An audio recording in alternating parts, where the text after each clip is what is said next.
individuals process change in a very step-by-step way.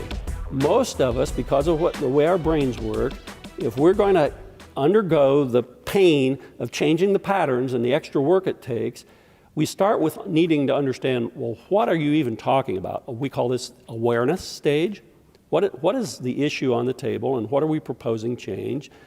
And then you move into commitment as they begin to understand why. What's the reason for this? How does this connect to making my life better or the business that I'm in better? And we call that the commitment stage. And then when you've moved from commitment, you move to investing in that commitment. So you do some training or some learning that you have to start spending time and money to act on this commitment. And at that training stage, you really don't have applied learning, which is the next stage.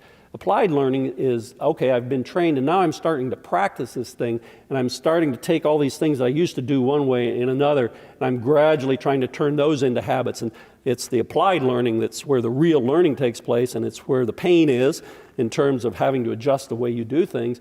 But at some point you move out of that applied learning into what we call mastery, sustained, the ability to sustain this capability that you just built. So this 5-step process we refer to ACT as, A-C-T-A-S for each of these steps.